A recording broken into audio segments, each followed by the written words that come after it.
दोस्तों आजकल अमीर हर कोई होना चाहता है। हर कोई अपनी जिंदगी की रेस में अपने अपने तरीके से पैसे कमा रहा है। भारत में अगर अमीरी की बात करें तो सबसे पहले नाम आता है मुकेश अंबानी का। मुकेश अंबानी एक ऐसे व्यक्ति है जो पिछले 12 सालों से भारत के अमीर लोगों की लिस्ट में टॉप पर है। हाल ही में मुकेश अंबानी ने अपने बेटे अनंत अंबानी की शादी में 1250 करोड़ रुपए प्री वेडिंग में खर्च कर दिए और शादी में 5000 करोड़ से भी ज्यादा का खर्च कर दिया। मतलब मुकेश अंबानी ने जितने पैसे अपने बेटे की शादी में उड़ा दिए उतने तो बॉलीवुड के एक्टर सलमान खान और शाहरुख खान की नेटवर्थ भी नहीं है। इसी के साथ मुकेश अंबानी इतने अमीर है कि उन्होंने दुनिया के बड़े बड़े सेलिब्रिटीज को पैसे देकर अपने बेटे की शादी में बुलवाया था। अब सवाल ये आता है कि मुकेश अंबानी इतने अमीर कैसे बन गए, इसके पीछे क्या वजह है, आइए जानते हैं। मुकेश अंबानी भारत के ही नहीं बल्कि पूरी एशिया के सबसे अमीर आदमी है। भारत की जितनी भी जीडीपी है उस जीडीपी में 10% कॉन्ट्रीब्यूशन अकेले मुकेश अंबानी का है। भारत की पॉपुलेशन है 142 करोड़। मतलब एक तरफ सारे भारतीयों और एक तरफ अकेले मुकेश अंबानी। इसी के साथ अंबानी, बजाज और बिरला ये लोग इतने अमीर है कि इन तीनों की वेल्थ सिंगापुर कंट्री के जीडीपी के बराबर है। मतलब एक साइड पर ये तीन लोग और एक साइड पर सिंगापुर जैसा देश। अब इससे आप अंदाजा लगा सकते हो कि मुकेश अंबानी कितने अमीर है। मुकेश अंबानी रहते तो बहुत सिंपल है, लेकिन बिजनेस में उनकी जैसी रफ्तार किसी के पास नहीं है। उनके जैसा बिजनेस माइंड किसी के पास नहीं है, जिससे उनकी अमीरी हर साल बढ़ती चली जा रही है। एक तरफ भारत में गरीब और गरीब होते जा रहे हैं, लेकिन यहाँ पर मुकेश अंबानी की नेटवर्थ हर साल बढ़ती चली जा रही है। मुकेश अंबानी ऐसा क्या कर रहे हैं जो अपने बिजनेस में सक्सेसफुल होते चले जा रहे हैं। कैसे कमाते हैं मुकेश अंबानी इतना सारा पैसा, आइए इसे डिटेल में समझते हैं। इस कहानी की शुरुआत होती है धीरूभाई अंबानी से। धीरूभाई अंबानी जो पहले पेट्रोल पंप पर पेट्रोल भरने का काम करते थे, लेकिन साल 1950 में वो यमन देश में चले गए। धीरूभाई अंबानी यमन में क्लर्क की जॉब करते थे। यमन में धीरूभाई अंबानी को पता चला कि यमन की करेंसी सिल्वर कॉइन से बनी हुई है, जिसकी कीमत इंडियन रुपीज से ज्यादा है। यमन की जो करेंसी है उसे रियाल कहा जाता है। फिर धीरूभाई अंबानी ने उन कॉइन्स को अधिक मात्रा में खरीद लिया और अपने पास इकट्ठा करने लगे। धीरूभाई अंबानी ने उन सिल्वर कॉइन्स को बेचकर लाखों रुपए कमा लिए। फिर यमन में साल 1957 में मुकेश अंबानी का जन्म होता है। तब धीरूभाई अंबानी का परिवार इतना अमीर नहीं था और तब उनका घर भी छोटा सा 2 रूम का था। अब धीरूभाई अंबानी खुद का बिजनेस शुरू करने के बारे में सोच रहे थे, इसलिए साल 1958 में धीरूभाई अंबानी अपने परिवार के साथ यमन देश छोड़कर भारत चले आए। भारत में आकर पहले धीरूभाई अंबानी ने कपड़ों का और मसालों का बिजनेस शुरू किया। उन्होंने कपड़ों के प्रोडक्शन की शुरुआत की और साथ ही उस धागे की भी सप्लाई करने लगे जिसकी जरूरत कपड़े बनाने में लगती थी। इसके बाद धीरूभाई अंबानी ने खुद ही कपड़े बनाना शुरू कर दिया और फिर साल 1966 में धीरूभाई अंबानी ने अपनी पहली फैक्ट्री सेटअप की और धीरूभाई अंबानी ने इस कंपनी का नाम रखा विमल। कुछ ही दिन बाद विमल एक सक्सेसफुल कंपनी बन गई। देखते ही देखते विमल कपड़ों का बहुत बड़ा ब्रांड बन गया। लेकिन मुकेश अंबानी का बचपन मिडिल क्लास में ही गुजरा था।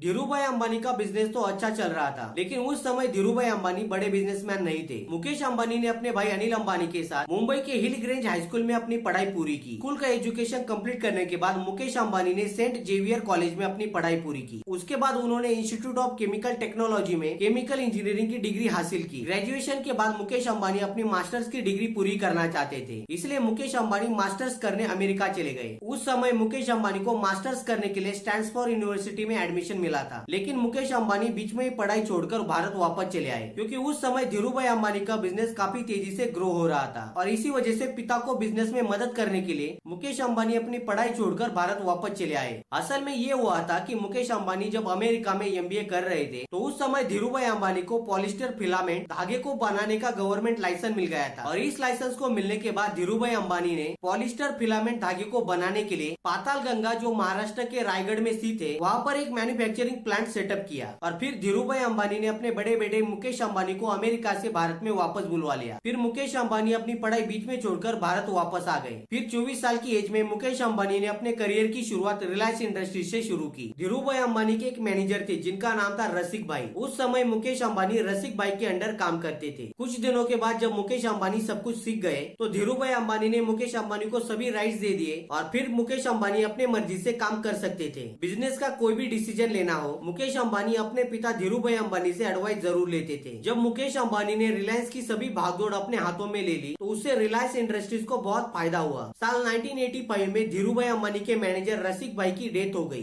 फिर उसके बाद पॉलिस्टर फिलामेंट धागे बनाने वाली कंपनी की जिम्मेदारी भी मुकेश अंबानी के कंधे पर आ गई। फिर उसके बाद साल 1986 में धीरूभाई अंबानी को ब्रेन स्ट्रोक जैसी बीमारी से गुजरना पड़ा, जिसकी वजह से सारे बिजनेस की रिस्पॉन्सिबिलिटी मुकेश अंबानी और उनके भाई अनिल अंबानी के कंधों पर आ गई। लेकिन दोनों भाइयों ने अपनी जिम्मेदारी को काफी अच्छी तरीके से निभाया और ये दोनों अपने बिजनेस को काफी आगे तक ले गए। ब्रेन स्ट्रोक की वजह से धीरूभाई अंबानी का लेफ्ट हैंड काम नहीं करता था, लेकिन मुकेश अंबानी अंबानी अपने पिता का लेफ्ट हैंड बनकर काम करते थे। मुकेश अंबानी हर काम में अपने पिता का साथ देने लगे। उस समय मुकेश अंबानी ने अपने पिता का बिजनेस तो संभाला, लेकिन उसके साथ नए बिजनेस भी सेटअप किए, जिसकी वजह से रिलायंस इंडस्ट्री की ग्रोथ तेजी से होने लगी। साल 1991 में मुकेश अंबानी ने पेट्रोल केमिकल प्लांट सेटअप किया। साल 1995 में मुकेश अंबानी ने रिलायंस कम्युनिकेशन कंपनी की शुरुआत की। साल 1998 में मुकेश अंबानी ने रिलायंस गैस कंपनी की शुरुआत की। इसी तरह से मुकेश अंबानी नए नए बिजनेस सेटअप करते चले गए और इसी के साथ रिलायंस की संपत्ति भी हर साल बढ़ती चली गई। लेकिन साल 2002 में अंबानी परिवार को एक दुख से गुजरना पड़ा, क्योंकि ब्रेन स्ट्रोक की वजह से धीरूभाई अंबानी की मृत्यु हो चुकी थी। धीरूभाई अंबानी के बाद अनिल अंबानी और मुकेश अंबानी के बीच में बिजनेस की वजह से बातें बिगड़ने लगी और इन दोनों की झगड़ों की वजह से रिलायंस इंडस्ट्रीज को काफी नुकसान होने लगा। फिर उनकी मां ने रिलायंस इंडस्ट्रीज को दो भागों में डिवाइड कर दिया। फिर मुकेश अंबानी के हिस्से में रिलायंस इंडस्ट्री और रिलायंस पेट्रोकेमिकल की कंपनियां आ गई। बंटवारा होने के बाद मुकेश अंबानी ने अपने बिजनेस की नई तरीके से शुरुआत की और उन्होंने अपने बिजनेस को काफी तेजी से ग्रो किया। बंटवारा होने के बाद मुकेश अंबानी का मेन इनकम पेट्रोकेमिकल इंडस्ट्री से आता था। साल 2006 में मुकेश अंबानी ने रिटेल मार्केट में अपना पहला कदम रखा और उन्होंने इस बिजनेस को नाम दिया रिलायंस स्मार्ट। फिर उन्होंने रिलायंस स्मार्ट के देश भर में कई सारे स्टोर्स ओपन कर दिए। इस रिलायंस स्मार्ट में घरेलू सारे सामान मिलते थे और मुकेश अंबानी का ये बिजनेस भी काफी सफल रहा। रिलायंस स्मार्ट के बाद मुकेश अंबानी ने रिलायंस फ्रेश की शुरुआत की और आज 1500 से भी ज्यादा रिलायंस फ्रेश के भारत में स्टोर है।